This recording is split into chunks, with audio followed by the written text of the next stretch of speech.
andito nga ako sa sa City Hall ng Lawag City kasi nga mag-transfer ako dito sa Lawag kasi 2022 nung nag-reactive ako kasi nga OFW ako dati. So matagal akong hindi bumoboto. So dito yung yung registration sa loob. Mabilis lang kasi konti lang yung tao kasi July 15 to 20 yung registration dito. So pagkatapos ko ng within 5 minutes, naglakad-lakad muna ako dito sa loob kasi nga first time lang pumunta dito sa City Hall nila dito sa Lawag City. So habang inaantay si Habi kasi drinap niya ako kanina, so nagpunta ako dito sa loob, sa labas. So binidyuhan ko muna dito sa labas. So maganda ang ng Lawag kasi nga yung old na to building. So nakikita nyo yung mga nila is mga old na building. So maganda ang ang City Hall ng Lawag City.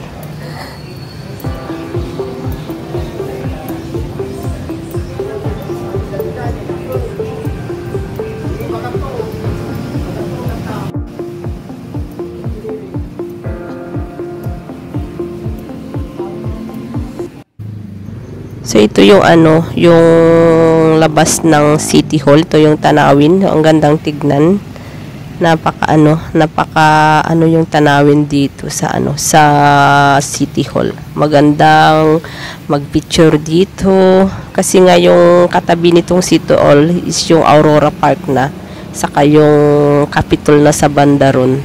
So kung nakagawi ka dito magandang pagpicturean dito yung sa Aurora Park, sa Capitol, sa City Hall. Matagal akong hindi bumoto. Minsan lang ako bumoto noon ng SK at isang yung sa Kapitan. Minsan lang at hindi na ako naulit na bumoto kasi nga nag-abroad ako sa Kuwait. Then after 7 years and 5 months yata sa Kuwait is nag-Hong Kong ako. So sa Hong Kong ako noon, nag-registered ako pero hindi ako bumoto kay Duterte yata noon yung panahon na yun nung nag-registered ako sa Hong Kong. So 2022 July nung nag-reactive ako sa Cordon Isabela. So itong nakaraang halalan ng Kapitan, doon ako bumoto. So hindi ko pa naranasan bumoto ng mga mayor, mga presidente. So itong next na halalan, ngayon lang ako boboto na naman. So matagal akong hindi boboto pag OFW ka kasi minsan sa Hong Kong meron talaga, kaya lang sobrang haba ng pila.